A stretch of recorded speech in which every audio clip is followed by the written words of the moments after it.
제목이 왜 팔방미인일까요? 오늘 성경 말씀은 세례 요한에 대한 말씀이에요. 세례 요한이 어쩌다 광야에 외치는 자의 소리로 뿅 나타난 게 아니고, 오늘 성경 말씀을 보면 8가지가 준비가 되어 있습니다. 8가지가 준비됐다 해서 팔방미인이다, 이렇게 제목을 뽑아본 거예요. 따라합시다. 준비가 안 된 사람은 쉴 데가 없다. 사역하기 전에 은혜를 받아야 되고, 반드시 준비가 된 사람만이 준비된 만큼 일을 할 수가 있는데, 오늘 세례 요한에 대한 말씀, 여자가 낳은 자 중에 가장 큰 자 세례 요한은 어떻게 해서 광야에 외치는 자의 소리로 등장을 했을까요? 오늘 본문을 보니까 어쩌다가 나온 것이 아니고 차곡차곡 8가지가 준비가 됐다는 거예요. 여러분, 사도 바울에 대한 말씀을 보면 나는 일체의 비결을 배웠다. 어떤 형편이든지 자족하기를 배웠다. 일체의 형편을, 일체의 비결을 배웠다. 어디 갖다 놔도 오케이 SK다. 팔방미인, 전천후 크리스찬, 올라운더 플레이어, 멀티 플레이어, 포시전, 덤비라 잡것들아, 이게 된다는 거예요. 어디 갖다 놔도 적응이 된다는 거예요. 요셉이가 아빠한테 사랑을 독차지하기도 하고, 사랑을 담뿍 받은 거기에다가 왕따가 외톨이가 되어서 보디발의 집에서 가정 총무를 할 때 집안일을 총 다 맡아서 하고, 감옥에 갇혔을 때 재반 사무를 척척 다 하고, 그 기간 동안에 수많은 경험들을 하면서 다양한 준비가 됐기 때문에, 저는 요셉이가 7년 대기근을 잘 버틴 게 아니고 7년 대 풍년 때 흥청망청 안 하고 7년 대 풍년 때 건금 절약 아끼고 기도하고 금식하고, 그 부분이 7년 대기근은 그냥 지나간다고 보는 거예요. 오늘 우리 교회가 7년 대풍년이 지났다 그래요. 지금은 다 말세지말이다, 고통의 때가 왔다, 이렇게 얘기를 하잖아요.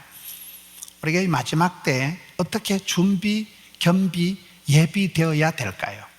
그걸 오늘 세례 요한에 준비된 8가지를 보면 되겠습니다. 그러면 8가지가 준비가 됐으니까 팔방미인, 전천후 크리스찬, 올라운더 플레이어가 된다는 거예요.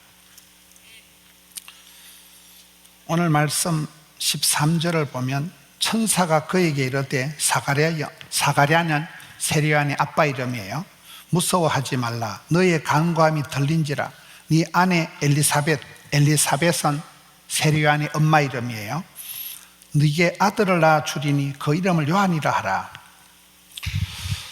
하나님께서 세례 요한의 아빠 엄마를 보시고 기도를 고마해라. 네 기도가 내 귀에 들렸다 이가.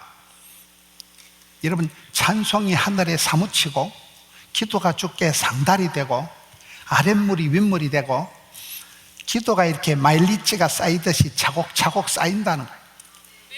세례 요한의 엄마 아빠가 오늘 누가복음 1장 7절에 보면 엘리사벳이 잉태를 못하므로 그들에게 자식이 없고 두 사람의 나이가 많더라. 세례 요한의 엄마 아빠가 할아버지 할머니예요. 더 이상 아기를 낳을 수가 없어요. 그런데 이 할아버지 할머니가 포기를 하지 않고, 포기는 뭐냐? 배추 셀 때 한 포기 두 포기, 실패는 뭐냐? 바느질 할 때 실패와 바늘 이라면서 포기를 안 하고 계속 기도하는 거예요. 하나님이 그만해라. 네 기도가 내게 들렸다 이가. 하나님이 이 할아버지 할머니 기도를 스탑을 시키는 거예요. 왜 기도를 그만하랍니까? 기도가 주께 상달이 됐다. 하나님 귀에 들려버렸다는 게 기도가. 저는 이 말씀을 보면서 세례 요한이 어쩌다 뿅 나타난 사나이가 아니고 엄마 아빠가 할매가 될 때까지 오래오래 기도의 마일리지가 쌓여서 드디어 기도의 너뚱이로 태어난 아이가 세례 요한이라는 거예요. 여러분, 우리가 응답받는 기도는 어떻게 하면 응답받을까요? 응답받을 때까지 하면 되는 거예요. 박순애 전도사님 잘 하는 말, 기도는 길어도 응답은 순간이다. 그렇잖아요. 이 할아버지 할머니가 계속 기도하는 거예요. 고마해라. 네 기도가 내 귓구멍에, 하나님께 뭐 귓구멍 이러면 안 됩니다. 내 귓구멍에 들렸다. 그만해라. 이제 충분히 기도가 찼다는 거예요. 기도의 향이 올라가서 마일리지가 쌓여서 기도가 좋게 상달이 됐다. 주님 귀에 들려서 이제 그만해라. 여러분, 우리가 기도할 때 기도 조금 하다가 왜 내 기도는 응답이 안 될까? 그렇게 하지 말아요. 응답 받을 때까지 계속해서 기도. 선을 행하다가 낙심하지 말지니 피곤하지 아니하면 때가 차면 목욕탕 가는 게 아니고 기도의 마일리지를 쌓으라. 서러운 때, 어려운 때, 고통의 때, 그때를 기도의 때로 채우라는. 그러면 세례 요한은 기도의 너뚱이로 태어난 아이구나. 한나가 기도할 때 오랫동안 기도하고 통곡하며 기도하고 아랫물이 윗물이 되고 눈물로 키운 자식이 망하는 법이 없듯이, 여러분, 이렇게 세례 요한 엄마 아빠의 기도에 이 할아버지 할머니가 되도록 기도를 오래 했다는 게 오늘 본문의 시작입니다. 기도보다 앞서지 마라. 기도 없이 나대지 마라. 기도 없이 사역을 가면 봉변당합니다. 저는 의과대학 간호대학에 교목을 하면서 선교를 이렇게 의료 선교를 다닐 때 제가 중앙아시아에 한번 갈 때 너무 힘드는 거예요. 말이 목사지 막 포터 역할, 바자회를 하고 오만 일을 다 하고, 한국에서는 남학생이 이렇게 남자 대학생이 출국을 하려 하면 병력 허가서가 서류가 12장이 들어가야 되는 거예요. 병무청에. 이런 애들이 의과대학생들이 얼마나 공부 양이 많습니까? 지금 대한민국은 의대 열풍이 불잖아요. 그만큼 경제가 세상이 불안하니까 의사에 쏠리는 거거든요. 그 아이들이 학기말 시험 치고 한 달 뒤에 출국을 해야 되는데 서류가 안 되는 거예요. 30년, 40년 전 얘기예요. 제가 그때 병무청이라고 한국에 그 군인들 보내는데 거기에 서류를 들고 들어갔는데 그 이름, 그 새끼 이름도 지금 생각나요. 정정부 계장이라고. 계속 결제를 안 해주는 거예요. 그래서 계장님, 결제를 해주세요. 얘들이 지금 학기말 시험 마치면 선교 출국해야 되는데 왜 결제를, 얘가 고향이 전라도 광주인데 언제 광주에 가서 서류를 다시 떼오냐. 결제를 지도를 해주세요. 막 튕기고 거절을 하고 안 해주는 거예요. 그래서 제가 성격이 아주 소심하고 아주 제가 좀 그런 사람인데도 어쩔 수 없이 전투력이 생겨가지고 계속 싸우다 보니까 나중에 자기 와이프가 교회 권사님이라더라고요. 지금도 이름이 정정부 계장은 나쁜 놈이라고. 그런 식으로 병무청에 서류를 떼고 바자회를 하고 약품이 한 트럭, 헌옷이 한 트럭, 악기가 한 트럭, 이렇게 해서 에어로플로 전 세계를 띄워서 100명 애들을 데리고 선교를 다니고 했거든요. 너무 힘드는 거예요. 그래서 제가 내년에 내가 이 짓을 다시 하면 내가 개자식이다, 내가 이래가지고 다시는 내가 이 망할 놈은 선교 안 한다, 그럴 정도로 힘이 들었네요. 그때 옆에 우재형 교수님이라고 교수님 한 분이, 목사님 이번에 성령님이 큰 역사를 하시려는가 봅니다. 이렇게 힘들고 어려운 걸 보니까 오픈전이 힘들면 본게임에서는 훨씬 쉽다는 거예요. 어떨 땐 얘기를 하다 보면요, 이 사람이 목사인지 이 사람이 목사인지 분간이 안 돼.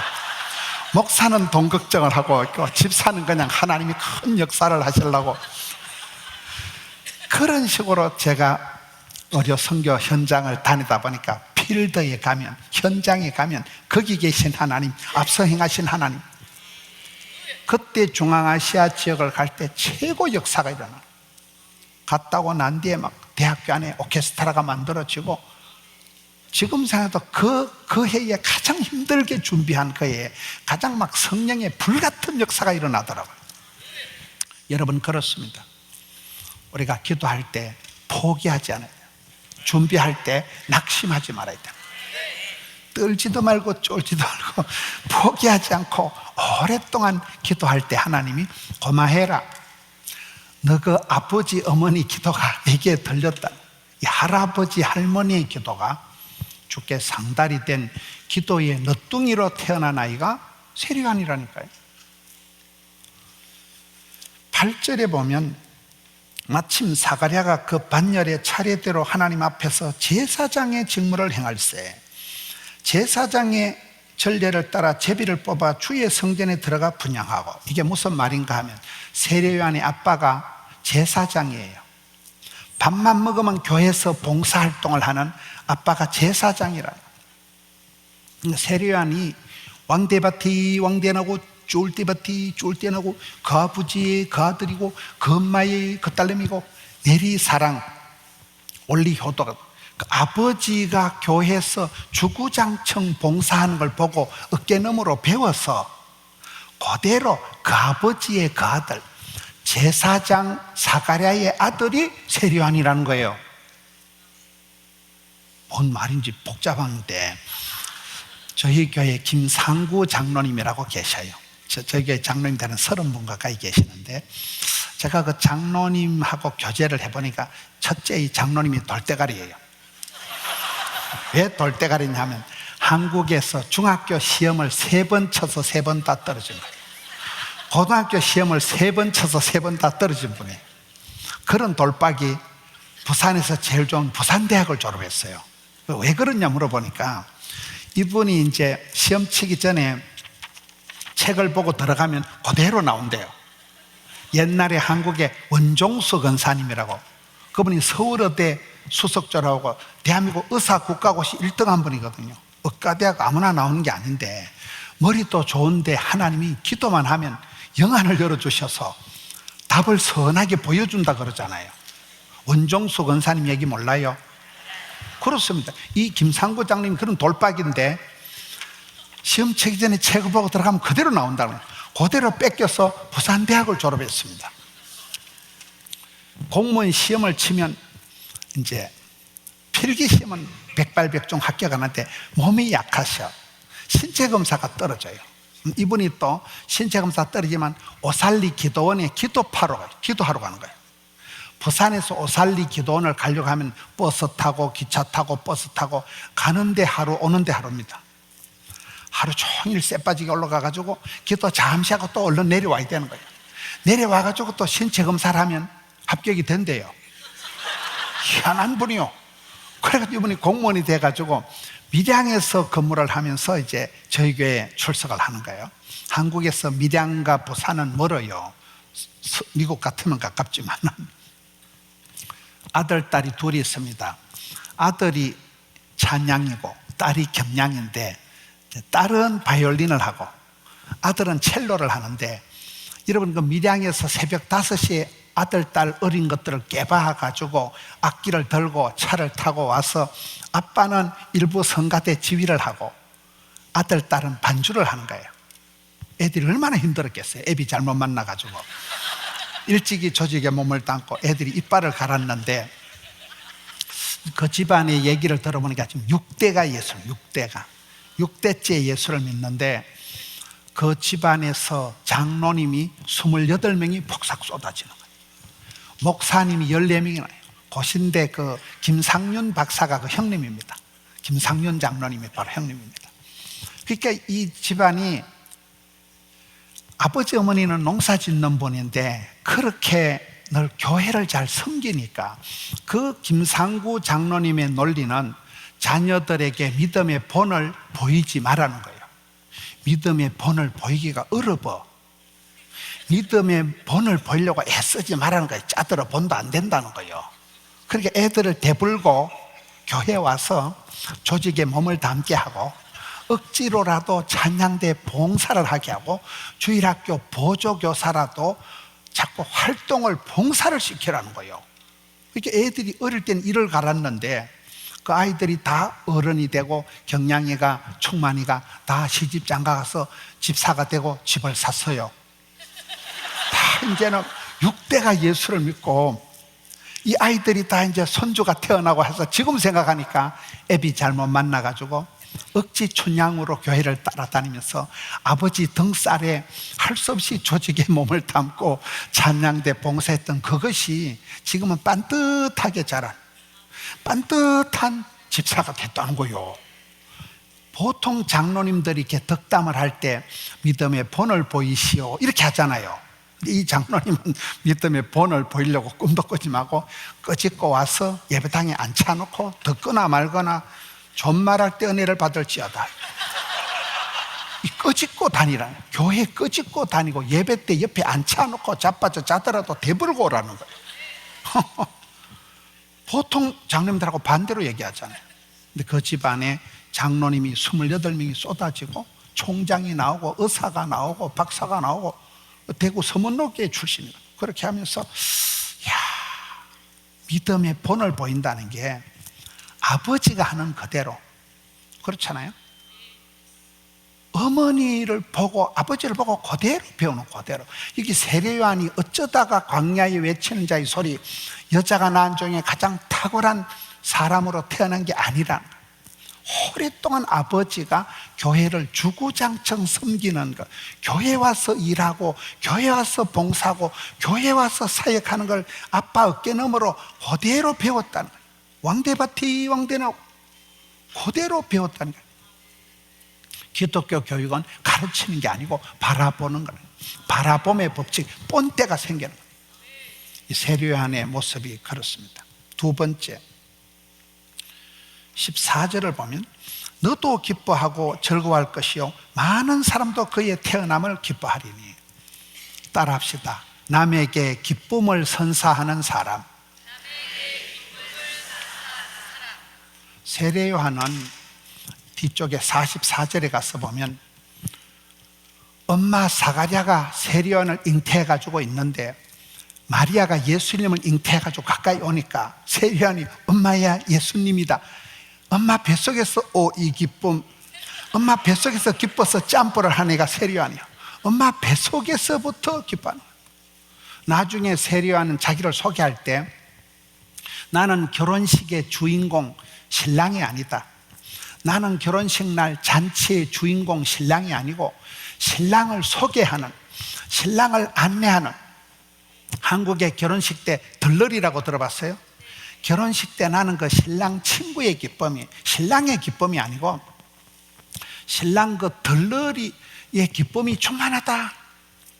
나는 예수님이 아니다. 나는 예수님을 소개하는, 안내하는, 나는 예수님의 시다바리, 따까리, 삐꾸, 가방모찌 그런 게 있어요. 예수님이 그 들러리의 기쁨이 충만하다는 거예요. 자기가 주인공이 아니에요. 그는 흥하고 나는 새하고 항상 자기는 예수님을 기쁘시게, 예수님을 영화롭게 하는 그 기쁨이 있다는 거예요. 남에게 기쁨을 주는 사람.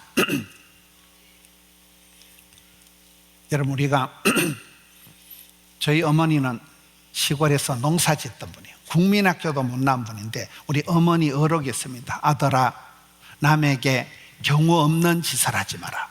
전 어릴 때 경우 없는 짓이 뭔 말인지 못 알아들었어요. 경우 없는 짓을 하지 마라. 남의 눈에 눈물 나게 하면 네 눈깔이 피눈물이 난다. 어머니 말씀이에요. 남의 눈에 눈물 나게 하지 마라. 네 눈에 피눈물이 난다. 그렇잖아요. 가는 말이 고와야 오는 말이, 가는 말이 험해야 오는 말이 곱다 이러면 안 됩니다. 남에게 기쁨을 주는 사람이 세례요한이라는 거예요. 멋있잖아요. 기가 뿜어져 나오는 게 기쁨. 눈에는 총기가, 얼굴에는 화색이, 화기가 돌고 몸에는 생기가 발랄하고 몸에는 용기가 백배하고 기가 뿜어져 나오는 게 기쁨. 기쁨이가 샘솟듯 은사를 부릴 듯 청춘을 독수리 날개치고, 이게 크리스찬들의 모습이잖아요. 크리스찬들의 모습은 기가 뿜어져, 기쁨이가 샘이 퐁퐁 솟아나듯이 은사를 부릴 듯, 성령으로 기름 부어 줄 때 은사가 작은 것이 크게 역사 부릴 듯 일어난다. 독수리가 날개치같이 역풍을 맞바람을 안고 비상하는 세리안의 라이프 스타일이 남에게 기쁨을 선사하는 사람이지, 남의 눈에 눈물 나게 하지 마라. 세 번째, 15절. 이는 그가 주 앞에 큰 자가 되며. 여러분, 우리가 항상 생각할 때 하나님 앞에서 인정받는 사람이 돼야 되지, 이 말 듣고 이리 가고 저 말 듣고 저리 가고 사람들의 평판에 민감하지 마라. 사람을 보며 세상을 볼 땐 반드시 실망할 수밖에 없어요. 인간관계가 사랑하면 상처받고, 믿는 도끼 발등 찍히고, 기대하면 실망하고, 음식 끝에 마음 상하고, 명절 끝에 파혼하고, 휴가 끝에 잘리고, 이런 말이 있어요. 한국에 가면 사랑하면 상처받고, 믿는 도끼 발등 찍히는 게 인간관계지만은, 도토리 키재기 하듯이 50복 100배인 이 현실 사회에서 하나님 보실 때 괜찮아야 되나. 부산 출신 중에 지금 미국에 어디 계시는데 하형록 박사라고 있습니다. 미국에 LA 계시는 게 어디 계신지 모르겠어요. 하형록 박사가 부산 사람이에요. 그분이 왜 복을 받았는가 할 때, 친구들이 얘기할 때 그분이 복을 받은 게 두 가지 이유라 그래요. 하나는 아빠가 훌륭한 목사님이에요.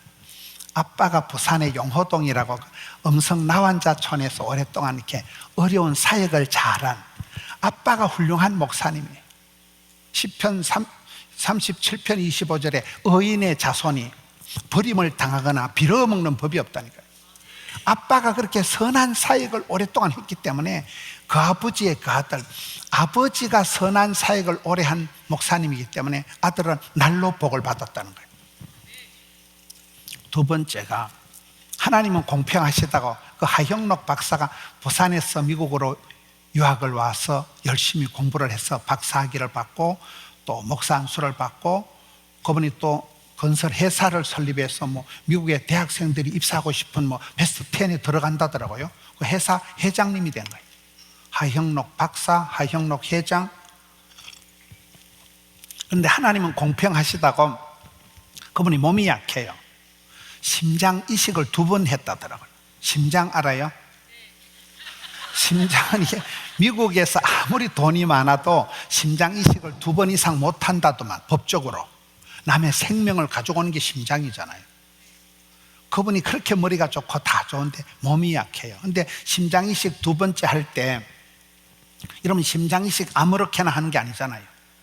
간 이식은 잘못해 놔놓으면 수술은 잘해도 숨을 안 쉬어요. 이게 부작용이 나면 헛방이요. 근데 이분이 심장 이식이라는 게 돈도 많이 들고 그 모든 컨디션이 맞아야 되는데 겨우 자기한테 적합한 사람을 찾았는데, 심장 이식 수술하기 직전에 자기 병실에 그 생면부지의 아주머니를 하나 보고 저 아주머니한테 양보를 한 거예요. 미스터 하, 너 죽는다 해도 나 괜찮다.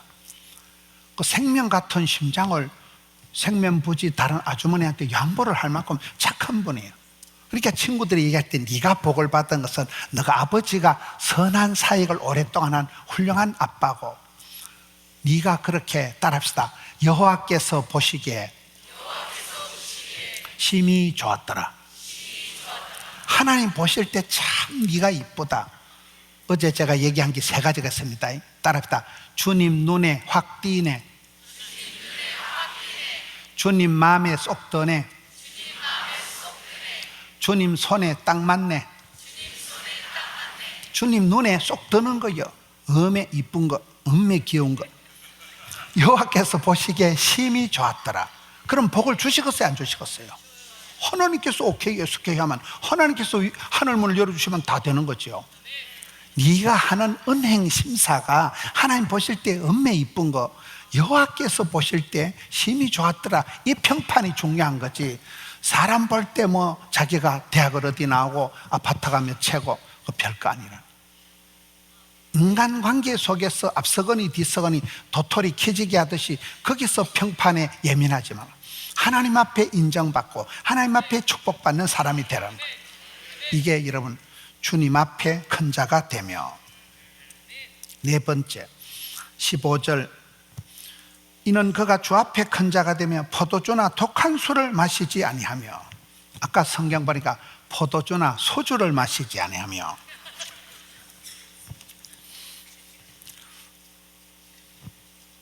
거룩을 감당했다는, 거룩을 흥청망청 안 했다는 거예요. 아무렇게나 안 먹었다는 거예요. 어릴 때부터 여러분, 이스라엘 사람들이 포도주를 마시는 건 이건 일종의 음료수인데 뭐 굳이 이거를 가지고 얘기를 안 한다는 거예요. 분당에 우리들 교회 김양재 목사님이라고 들어봤어요? 그 목사님 논리를 들어보면 그 목사님이 뭐 서울대학을 나와서 폼 잡고 있다가 시집을 갔는데 시어머니가 무학이라는 거예요. 시어머니가 며느리를 얼마나 타박을 하고 걸레도 못 받는 무식한 것 이래 하다가 37에 신랑이 죽습니다. 신랑이 의사인데 의사가 자기 병을 모르고 등잔 밑이 어둡다고 37에 과부가 됩니다. 혼자 30대, 40대, 50대를 성경만 묵상하던 그분의 주특기가 큐티하는 것, 성경 묵상이잖아요. 늦게 개척을 하고 목회를 하고 분당, 그분이 또 유방암이 걸렸잖아요. 유방암이 걸려가지고 항암을 다 하고 항암을 마칠 때쯤 제가 집회를 가보니까 낮인데도 한 3,000명쯤 앉아있더라고요. 그 교회가 부흥이 되어서 부목사님들이 수십 명이고 전두환 알아요? 전두환 대통령 아들 전재영이가 거기서 전도사 하더라고요. 박상하하고. 박근혜 알아요? 박근혜 대통령하고 동갑이라는 거예요. 72세예요. 근데 유방암 수술하고 항암을 했는데도 얼마나 건강한지 몰라요. 그분의 논리가 포해를 얘기해요. 포해. 4가지 해가 있습니다. 따라합시다. 회개하면 회복되고, 항복하면 행복해지고, 해석이 되면 해결이 되고, 해산의 수고를 하면 아가 태어난다.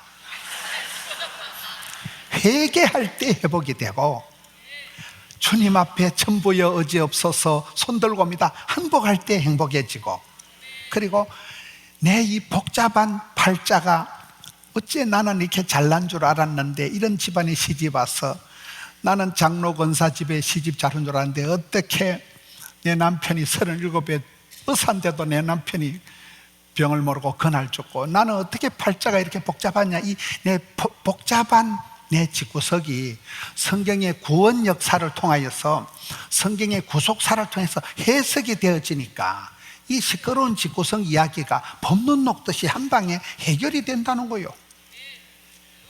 그분의 간정이에요. 우리가 여러분 산통을 치르고 성장통을 치르고 해산의 수고를 치룰 때 새 생명이 태어나는 거잖아요. 그분이 강조하는 논리가 몇 가지가 있습니다. 가정의 목적은 신랑 신부가 물고 빨고 행복한 게 아니고 거룩이 목적이라는 거예요. 거룩하면 행복은, 웰빙은, 성공은, 축복은, 형통은 하나님이 오토매틱으로 주신다는 거잖아요. 거룩을 감당하라. 문제 자식은 없고 문제 부모가 있을 따름이다. 문제 엄마 아빠가 있으니까 문제지 문제 자녀는 없다는 거예요. 여러분, 거룩을 감당하는 게 뭘까요? 거룩은 2가지 뜻이 있어요. 하나는 깨끗하고 정결하다, 순수한 뜻이고, 또 하나는 구별되다, 드려졌다, 바쳐졌다, 차이가 있다는 뜻이 있습니다. 어제 말씀드린 그 약해 빠진 이삭이 신약성에서 가장 허약, 빈약, 심약, 병약했던 디모데가 왜 쓰임받았을까요? 디모데 후서 1장에 보면 너그 외할머니 속에 있던 거짓이 없는 믿음, 청결한 양심이 너그 어머니 유니게 속에도 있더니만 디모데야 너 속에도 있구나. 디모데가 거짓이 없는 믿음, 순수 복음, 청결한 양심, 깨끗함, 거룩함을 감당했기 때문에 하나님이 깨끗한 그릇을 마음껏 쓰신다는 거예요. 그렇잖아요. 깨끗한 그릇을 주님이 쓰신다. 디모데가 능력이 있는 사람이 아니에요. 거짓이 없는 믿음, 순수한 믿음을 가지기 때문에 여러분 주변의 사람들 보면 부름받고 쓰임받고 사랑받고 축복받고 귀염둥이 예쁜둥이 우리 자기 한국 도자기의 특징은 제가 어디 가서 우리 도자기 한국 도자기 했더만 행남자기 사장님이 전화가 와가지고 목사님 우리 자기 할 때 행남자기도 낀가 달라는 거예요. 행남자기 사장님이 목포 제1교회 노장님이시더라고요. 정로님인데 끼워주지 뭐 우리 자기 한국 도자기 행남자기. 근데 아름답게 시대에 쓰임받은 사람의 특징은 순수해요. 천진난만, 순진무구, 날씬빠꼼한 사람들이고. 따라합시다. 동안을 가지려면 동심을 가져라. 너희가 어린아이와 같이 되지 않고는 결단코 천국 못 간다 이러잖아요. 어린 애기가 가졌던 천진난만, 순진무구, 유치찬란한 그것이 하나님 보실 때 얼마나 이쁜 거. 주변에 보면요, 크게 쓰임받는 사람들은 영혼이 해맑은 사람들이, 깨끗한 사람들이. 그게 거룩의 뜻이란 하나. 첫째 거룩은 깨끗하다, 순수하다. 디모데와 같이. 능력은 모자라도. 두 번째, 이 거룩의 뜻은 구별되다, 차이가 있다는 뜻입니다. 세상 사람들과 별 차이가 없는 흥청망청 살아가면 다니엘과 같이 뜻을 정하여. 다니엘이 복을 받은 것은 선명한 뜻을 정하고, 요셉이 쓰임받은 것은 생생한 꿈을 꾸고, 사도 바울이 쓰임받은 것은 원대한 계획을 세우고, 내 로마도 볼 거다, 내 그래서 로마까지 갈 거다. 꿈을 꾸면 꿈 같은 일이 꿈같이 이루어지는 거잖아요. 여러분, 믿음이 없는 것들은 꿈도 없어요. 냅둬 이래 살다 죽어버린다 그냥. 믿음이 없는 것들은 꿈이 안 생겨요. 근데 믿음이 들어가면 막 꿈이라도 빵실하게, 기도라도 거창하게, 소원이라도 어싸르게, 막 비주얼하게, 이게 막 눈에 선하게 보여버린다니까요. 믿음은 바라는 것들의 실제 상황이니까. 그러면 꿈을 꾸고 꿈 얘기를 할 때는 황당하고 어린 반푼일 수 없는 소리를 하는 것 같은데, 어느 날 보면 꿈꾼 대로, 말한 대로, 소원대로, 심은 대로, 믿음대로 역사가 벌어지는 거예요. 여러분, 이 은혜 한인교회가 목사님이 꿈을 꾸고 막 세계 열방을 품고 이번에 막 선교 내려갔다가 이러면 이게 그대로 이루어집니다. 안 될 때는 대급박에 꿈도 안 생겨요. 그냥 아무 생각 안 해도 이래 살다 뒤져버린다 그냥. 이 꿈이 없는 사람은요, 꿈도 비전도 희망도 설렘 아무것도 없다니까. 그게 비극이에요. 하나님 막 꿈을 꾸게 하시는데, 원대한 꿈을 꾸고 생생한 꿈을 꾸고 선명한 뜻을 정하듯이, 이 거룩의 두 번째 뜻은 다르다, 차이가 있다는 거예요. 저는 목회를 해보니까 일단 저희 집에는 설이 맞은 집사도 하나 없다니까요.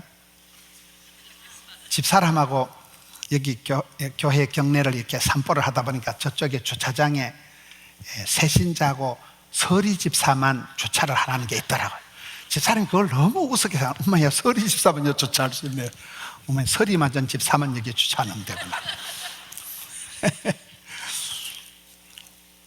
저희 집에는 제 목회에 콩나라 판나라 멘토가 아무도 없었습니다. 얼마나 불안하겠어요. 뭘 물어보자니 그것도 모르고 목회하냐 이래갖고 혼자 하자니 불안하고. 근데 제가 목회를 하면서 한 가지 깨달은 게 있습니다. 제가 좋아하는 찬송 중에 다른 사람 어찌든지 나 주님의 용사되리, 그 찬송을 좋아해요. 다른 사람 뭐라고 하든지 내 쪼대로 하자, 내 쪼대로. 어제 설교하니까 나의 하나님께서 나의 가는 길을 아시고 나의 집구석을 아시고 나의 거시기를 아시고, 맞춤형, 조문 제작형, 기능성 하나님을 만나면 되는 거잖아요. 아브라함의 스타일에 맞는 하나님, 이삭의 체질에 맞는 하나님, 야곱의 성깔에 맞는 하나님, 요셉의 팔자에 맞는 하나님. 그게 어제 말씀이잖아요. 나의 하나님께서는 나의 가는 길 아시고 맞춰서 복을 주시는데, 저는 무식하고 갈 바를 알지 못했지만은 제 방식대로 해보는 거예요. 제 방식대로. 이게 구별된 거잖아요. 달라야 됩니다. 한국적인 상황에서 저희 아파트에서 제가 이제 주일날 새벽에 이렇게 양복을 입고 나오면 보통 양복 입고 내 꼬다리 메고 나오는 건 저밖에 없어요. 대부분 다른 남자들은 골프 치러 가거나 아주 캐주얼하게 옷을 입고 그리고 운동하러 가고 이런 분들이 다 많아요. 내 꼬다리 메고 주일날 새벽부터 요래 나오는 건 저밖에 없으니까. 그러니까 그 아저씨들이 저를 굉장히 불쌍히 보는 거예요. 아이고, 저 아저씨는 맨날 모가지을 묶어가지고, 아따, 저 아저씨는 막걸리를 시원하게 한 사발 할 줄 아나, 담배를 한 꼬박이 피웠잖아. 엄청 나를 불쌍하니까. 그럼 저는 니들이 개맛을 알아? 유행 따라 사는 것도 제멋이지만, 지멋이요. 지야 막걸리를 퍼마시든지 담배를 바꾸면 돼. 지멋대로. 니들이 개맛을 알아? 우리는 내 기도하는 그 시간 그때가 가장 귀하다, 즐겁다, 좋다, 이런 거잖아요. 나만의 기쁨이 있어요. 그 새벽 기도에 오는 그 기쁨이 있는 거예요. 저 할머니는 뭐 때문에 새벽마다 교회를 가냐 이거요. 떡이 되냐 밥이 되냐 이거. 니들이 개맛을 알아? 우리가 집사님 너무 강심적인 거 아니냐, 집사님 너무 별난 거 아니냐, 뭐 이런 형편에 무슨 선교를 가냐, 그것들이 비정상이라니까요. 어제 하신 말씀 다시 한번 해보겠습니다. 정상에 오른 사람 치고 정상적인 인간이 없다. 예수에 미치고 복음에 미치고 음악을 하는 사람은 그 악기에 미쳐야 손에 피가 나오도록 입에 피를 토하도록 해야 덕음을 하고 악기를 연주하는 거 아니겠어요? 우리가 예수에 미치고 선교에 미칠 때 옆에 사람들의 평판에 흔들리지 말라는 거예요. 내가 광신적인 게 아닙니다. 내가 정상적입니다. 오늘 이 시대가 물에 물 탄 듯이 구렁이 담 넘어가듯이 그렇게 엉망진창으로 흥청망청 구별 없이 차별 없이 살아가는 게 이 시대 문제예요. 혼합주의 짬뽕이 돼가지고. 하나님은 짬뽕을 별로 안 좋아하신다더라고요. 섞어놓은 걸 안 좋아하신다더라고요. 그렇잖아요. 여기에 세례요한이 뭐 그거 반주 삼아 그거 뭐 그렇게 아니라는.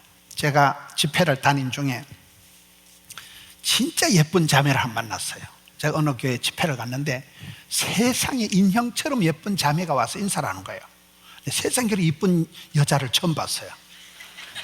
근데 그 자매님이 알코올 중독이에 보니까 목사님 기도 한 판 해달라는 건데 너무 예뻤는데 얘기를 들어보니까 이분이 부부 관계가 안 좋으니까 신랑하고 말이 안 통하니까, 말이 통해야 행복하지, 피가 통해야 건강하지, 돈이 통해야 부자가 되지, 뜻이 통해야 한편이 되는데 신랑하고 도무지 불통 먹통이 막통이니까 속이 상해가지고 막 불면증, 노이로제 강 박사님이 와가지고 저녁에 와인을 한 잔씩,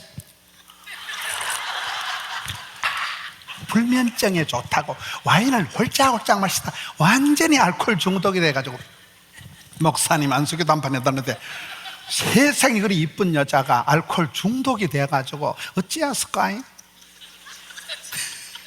뭔 얘기요? 반주 삼아 심장에 좋다고 잠잘 온다고 와인을 홀짝홀짝 하다 보면 중독이 돼버린다니까 이게요. 지금 대한민국은 중독 사회, 중독 사회. 이걸 고치다 저게 걸려버리는 거예요. 그래서 여러분, 세례요한은 어릴 때부터 아예 노 땡큐, 난 그딴 거 안 먹어도 된다는 거예요. 포도주나 소주를 노 땡큐 했다니까요. 이게 거룩이란 거룩이에요. 여러분 좀 달라야 됩니다. 은혜 한인교회 성도는 그 멤버십이, 파트너십이 달라야 돼요. 세상 사람들처럼 그렇게 이것도 좋고 저것도 좋고 그럴 수가 없는 거예요. 우리는 노 땡큐, 난 그런 거 안 먹고 삽니다. 다니엘같이 거절할 줄 있는 사람이 돼야 돼요. 예수 믿는 사람은 예스맨이 아닙니다. 아닌 건 아니에요. 노 땡큐, 나는 그거 안 합니다. 나는 그런 거 안 먹고 삽니다. 이게 거룩의 힘이라는 거예요. 그렇잖아요. 오늘 우리가 너무나 세속주의, 합리주의, 편리주의에 중독이 돼가지고 그걸 거절해야 돼요. 한국교회의 가장 번영이, 가장 한국교회가 복을 받은 것이 이게 신앙생활의 가장 큰 장애 요소다 이러잖아요. 우리 부모님들 세대는 다 보릿고개 지나고 금식 기도를 밥 먹듯이 했는데, 저 여름에 이번에 제가 가장 은혜 받은 강사가 한국의 손주원 집사라고, 메가스터디 회장이라고 들어보셨습니까? 사학의 황제라는 거예요. 이분이 저에게 와서 2시간을 간증을 하는데 제가 기절할 뻔했습니다. 그분이 경상남도 창원군 동면 무슨 이 아주 시골의 조그마한 재건파 교회 출신. 재건파라고 들어봤어요? 대한민국의 재건파 교회는 몽땅 다 합쳐서 120개 밖에 없어요. 은혜 한인교회에서 선교하는 그 정도도 안 됩니다. 재건파 교회가 아주 작아요. 교회가 대부분 작습니다. 조그마한 시골교회 출신인데 이분이 할머니 복음을 얘기하더라고요. 재건파가 아주 철저하게 보수적입니다. 할머니가 간증을 할 때 할머니 둘이 사진을 딱 띄워주는 거예요. 여러분, 여기에 뚱뚱한 분이 우리 할머니게요, 삐쩍 마른 분이 할머니라니까 우리 교인들이 눈치가 없이 뚱뚱한 분 하니까, 뚱뚱한 분은 자기 집에 식모래. 할머니가 누구냐? 이 할머니는 금식기도의 대가예요. 금식기도예요. 6남매 손자들을 키웠는데, 아빠는 뭘 하셨는지 하여튼 할머니가 6남매 손자 손녀를 키웠는데, 이 할머니는 할매 내 큰일 났다, 다음 주에 일제고사 시험 친다 이러면 우리 손자 아무 걱정하지 마라, 오늘부터 할머니 3일 금식 들어간다. 이 할머니는 밥 먹듯이 금식을 하는 할머니예요. 그래서 6남매 손자 중에 4명이 서울대학을 나왔더라고요. 뭐 서울대학이 대단한 건 아니지만 대단한 겁니다. 그래도 시골에서 이 손주를 그렇게 키운 거예요. 할머니가 밥 먹듯이 금식기도 하는 거예요. 일만 있으면 바로 금식 들어가. 이 할머니가 살이 안 찌고 빼짝 말라가지고 있는데, 이 할머니가 성경에 있는 가르침을 그대로 선한 사마리아 사람처럼 가난한 사람들 도와주고, 부모님이 맛있는 거 갖다 드리면 이웃에 약한 사람을 다 나눠줘 버리는 거예요. 이 할머니 어깨너머로 보고 자란 손주원이가 가난하니까 서울에 가서 가회를 하다가, 가회를 하는데 제가 은혜를 받은 것은 전 과목을 다 가르쳤다 하더라고요. 여러분, 한국에서 가회를 하면 수학 선생님, 영어 선생님 이렇잖아요. 근데 이 학생은 전 과목을 다 가르쳐요. 욕심이 많아가지고. 저는 그게 제일 은혜가 되더라고요. 어차피 여러분, 교회가 아무리 커도 담임 목사님이 다 세밀하게 터치하셔야 되지, 담임 목사님이 터치 안 하면 일이 안 되는 거예요. 원래 그런 거예요. 저는 그게 은혜가 되더라고요. 그렇게 공부를 하는데 애가 공부하는 게 신통찮으니까 엄마한테 얘기해서, 어머니 제가 입주를 해서 애들을 가르치면 안 되겠냐? 어머니야 뭐 감사하지요. 입주를 해서 가르치고 애가 시험장에 가는데 그 새끼 아무래도 떨어질 것 같더라고요. 차 타고 가면서 차 안에서 파이널 마지막 교육을 제가 해주겠다고. 엄마야 감사하지요. 학교 시험장에 들어가는데 교문에서 보니까 그 새끼 아무래도 떨어질 것 같더라고요. 그래 엄마하고 교문을 붙들고 3시간을 기도했다는 거예요. 그런 식으로 철저하게 애를 가르쳐가지고 그 스타일 그대로 학원을 한 것이 한국의 메가스터디 그룹이라고, 이 사학의 인터넷 교육의 최고의 종업원이 4,500명이에요. 매출이 1년에 1조 뭐 450억 원이 된다더라고요. 여러분, 1조나 뭐 100만 원이나 별로 구분이 없는 모양인데, 한 촌의 아이가 할머니한테 신앙 금식 기도하는 거 그거 배고 자라가지고 대한민국의 슈퍼 울트라 메가 스터디 그룹에 수십 개 그룹이 되고, 그분이 다 좋은 건 아니에요.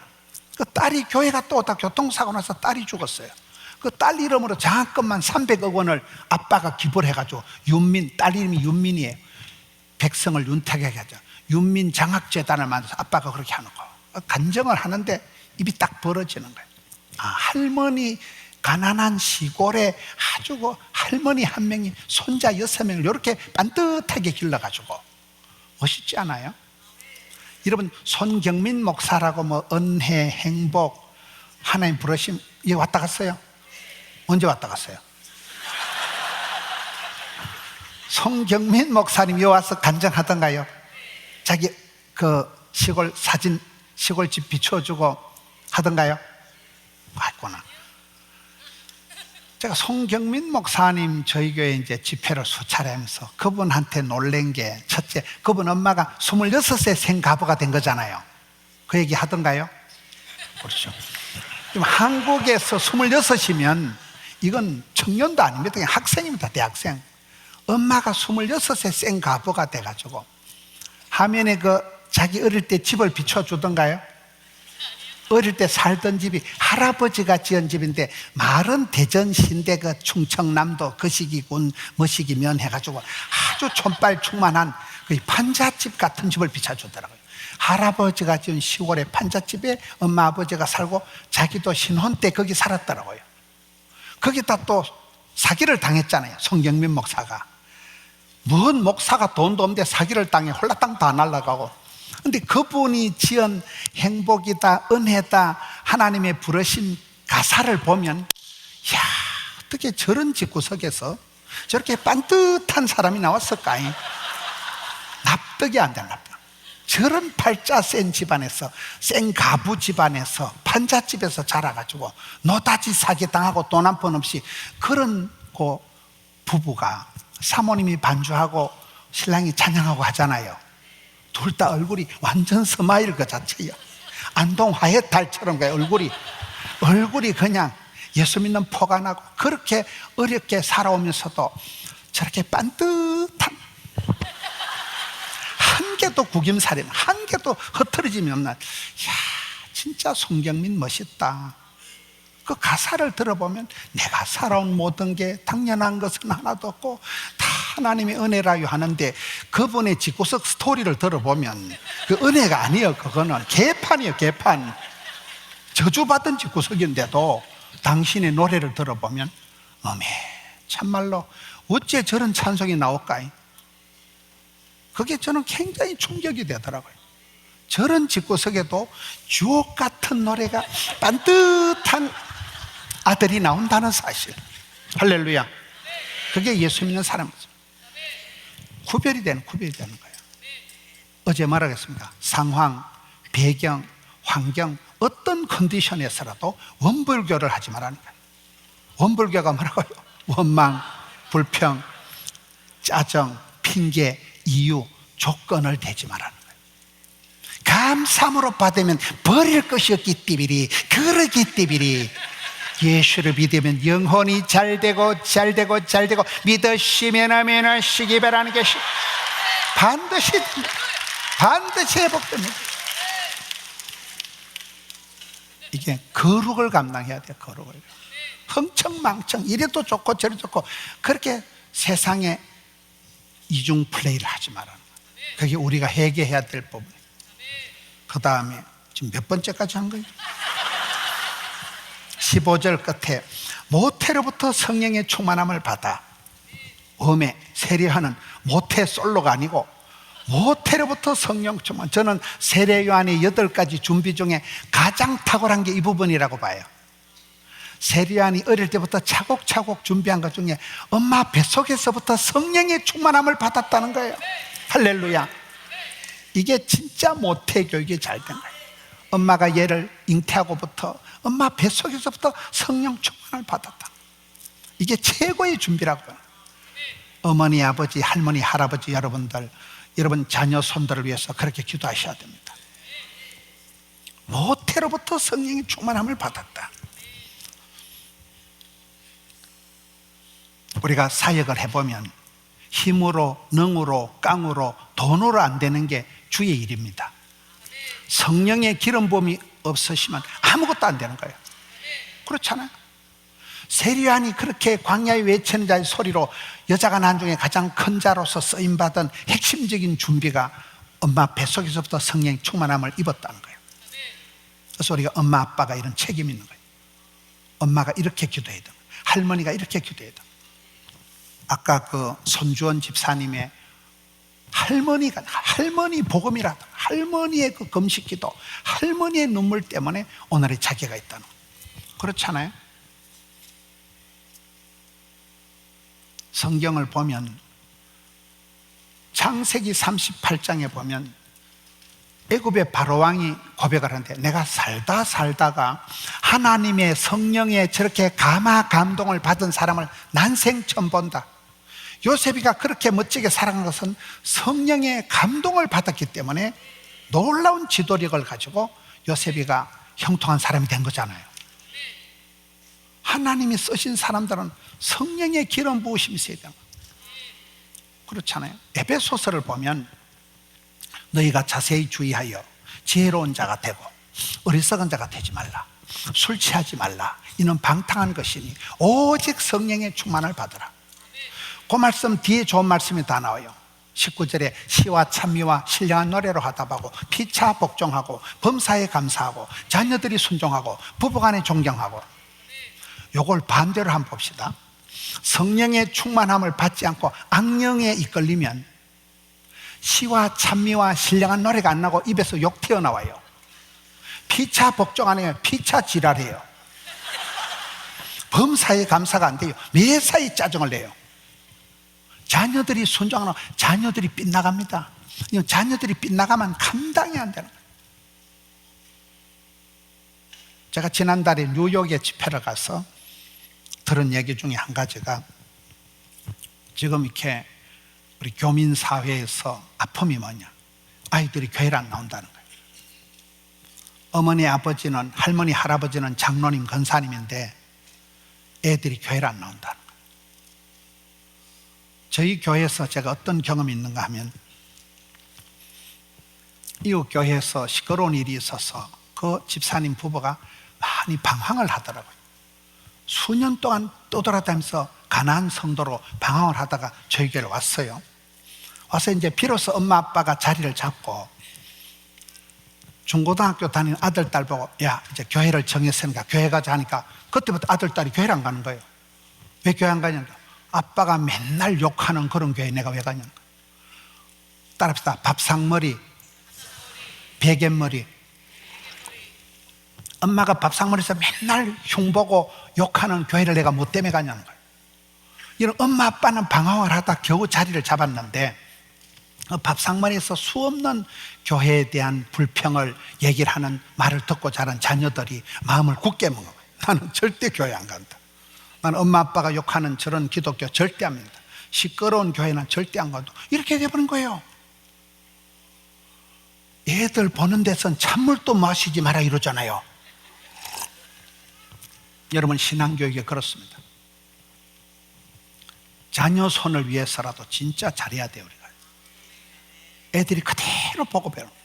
엄마 아빠가 그렇게 욕하는 기독교, 엄마 아빠가 그렇게 욕하는 교회를 내가 왜 다녀야 된다는 거예요. 애들 세대는 문화가 완전히 달라져 버리기 때문에 이게 문제가 되는 거잖아요.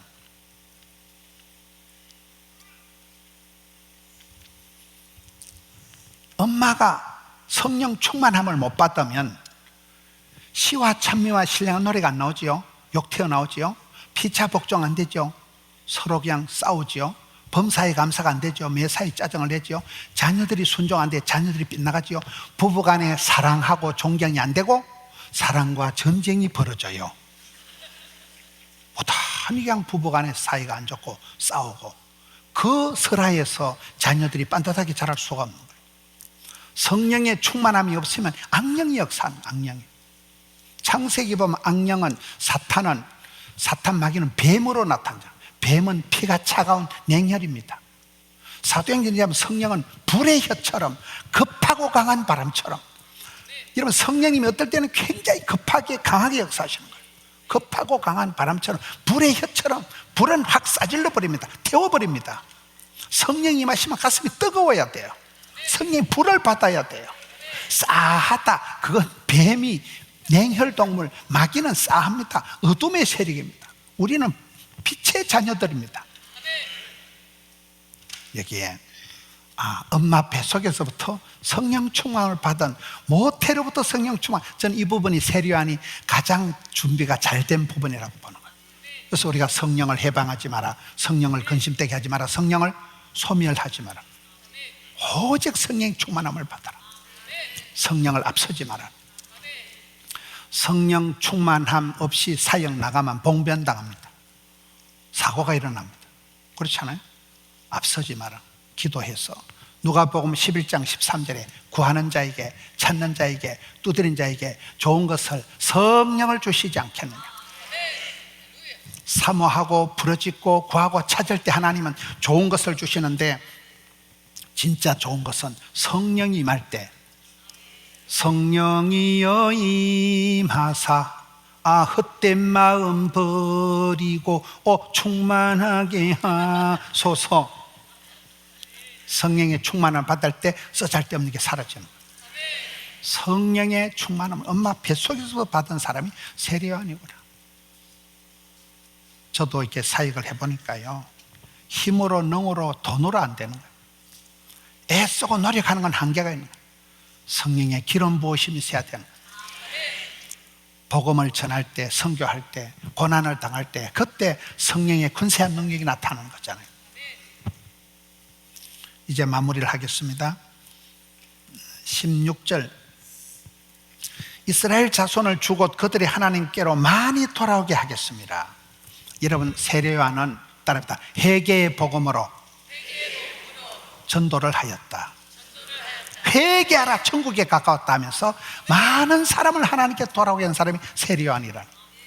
여러분들이 세계 일방으로 나가서 선교할 때 회개의 복음을 선포하는 거예요.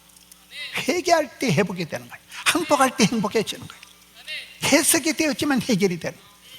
하나님의 말씀을 풀어주실 때 가슴이 뜨거워지는 거예요. 내 집안에 복잡한 골치 아픈 일들이 봄눈 녹듯이 녹아버리는 거예요. 여러분, 여기에 세례요한은 예수님 앞서 오셔서 회개하라, 천국에 가깝다 외칠 때 많은 사람들이 하나님 아버지께로 돌아오는 전도왕 선교 사역을 감당했다는 거예요. 여러분, 교회가 세계 어떤 교회보다도 이 선교 사역에 앞장서 있는 교회고 롤모델이 되는 교회잖아요. 많은 사람을 돌아오게 하는 일, 해와 같이 빛나는 사람들. 진짜 끝으로 마지막으로 17절 따라합시다. 엘리야의 10년간 능력으로.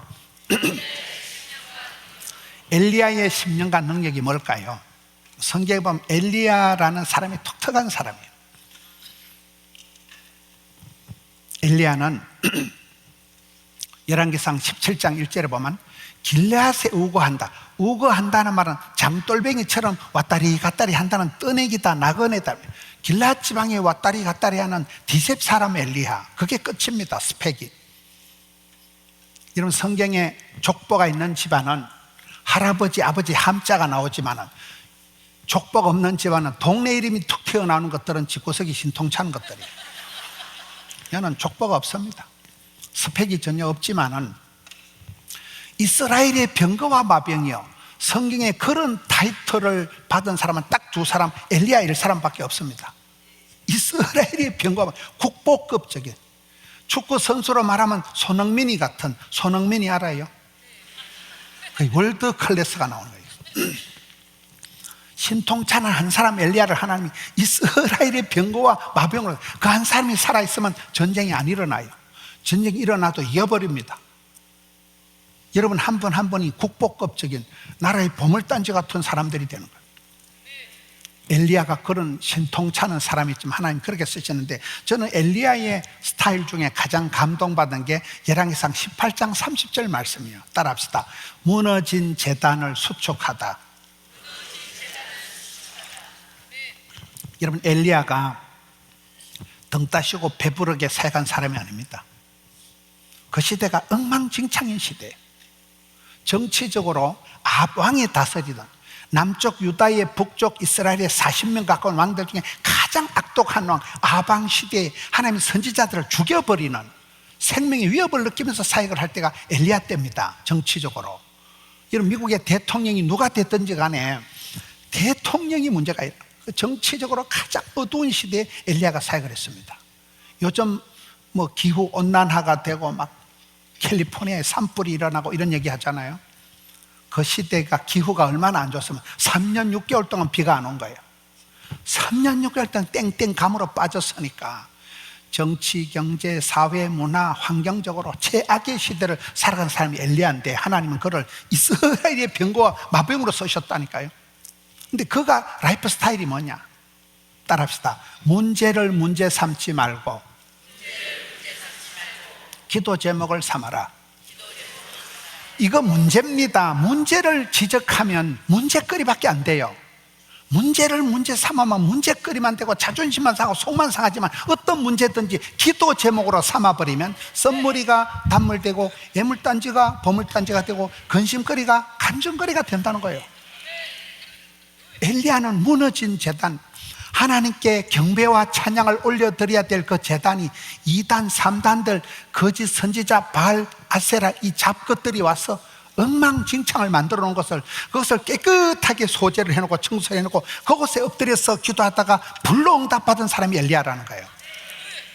보통 사람은 이 망할 놈의 시대, 이 저주받은 시대에 원망 불평을 하기 쉬운데 엘리야는 그 골치 아픈 현장에서 그걸 문제 삼지 않고 빵구 난 무너진 자빠진 그 현장에서 그걸 다 수리를 하고 대안을 제시하고 그 자리에 엎드려서 기도하다가 불로 응답받았다니까요. 여러분, 이 시대, 이 교회 이게 문제입니다.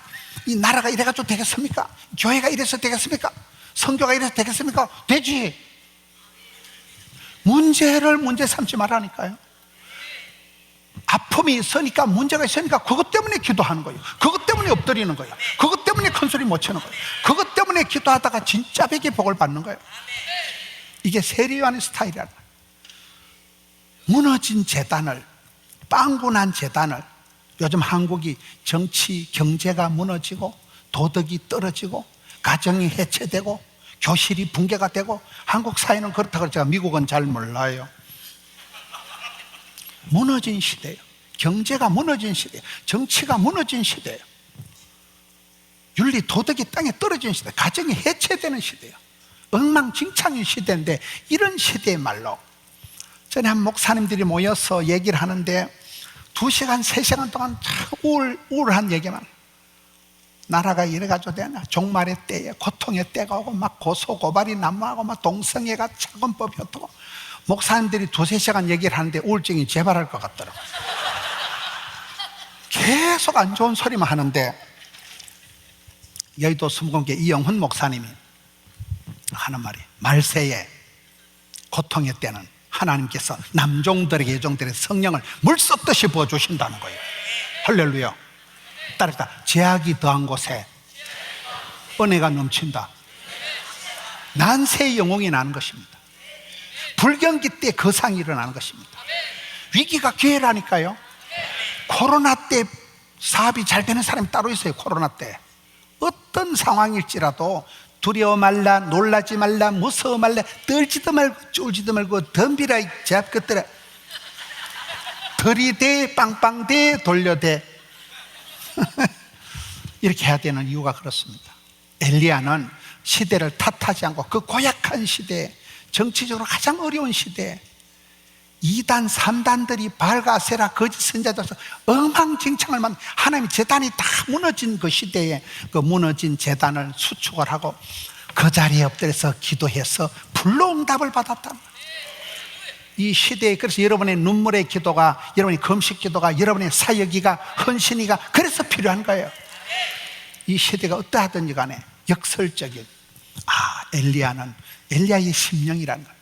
그 참혹한 시대, 최악의 시대에 최상으로 살아간 사람이 엘리야라는. 그렇게 해서 그 마지막 절에 보면 주의 길을 예비, 준비, 겸비, 유비무한 한 분이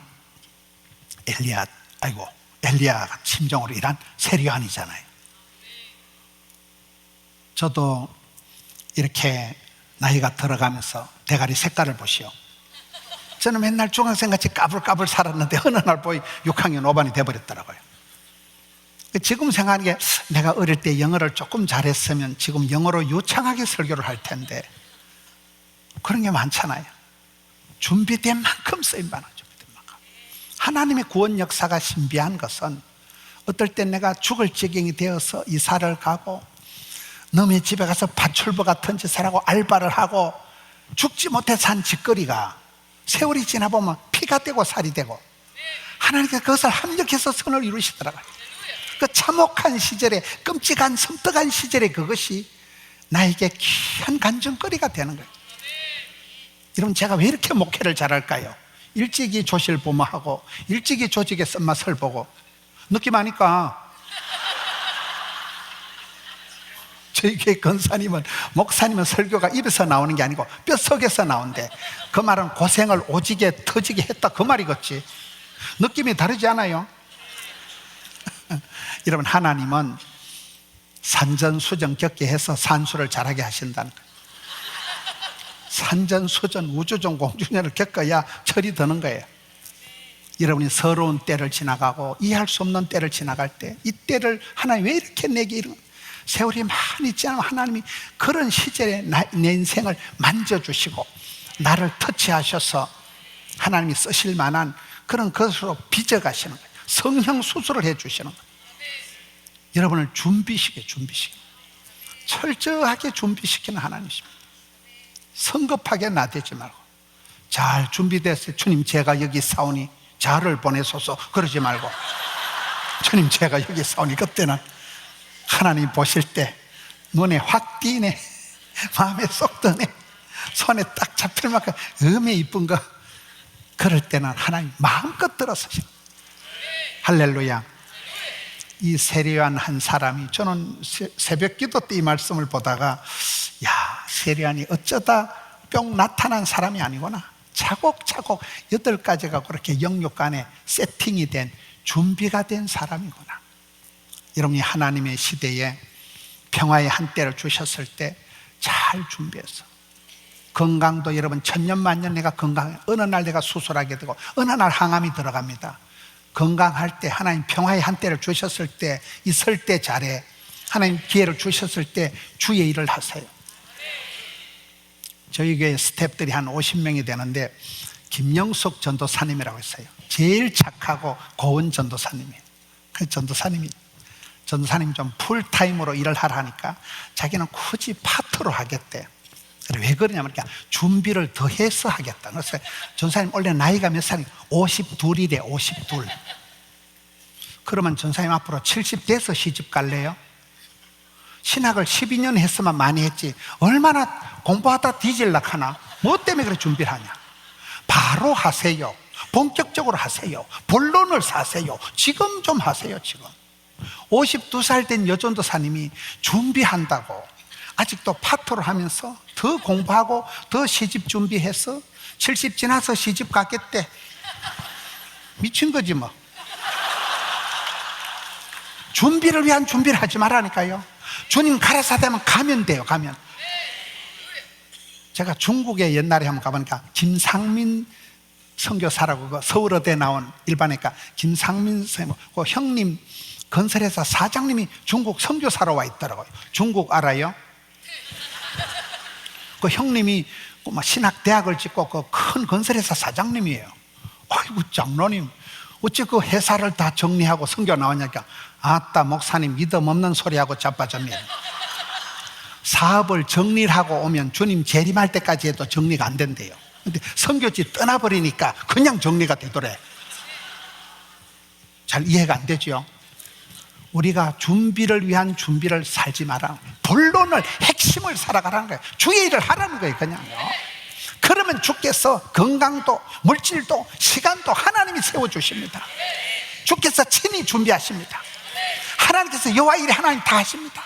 지금까지도 도와주신 에베네셀 하나님, 지금도 시퍼렇게 살아계신 임마누엘 하나님, 앞으로 무슨 꼴을 당하라도 반드시 도와줄 여호와 일에 하나님께서 하나님이 다 준비해 주십니다.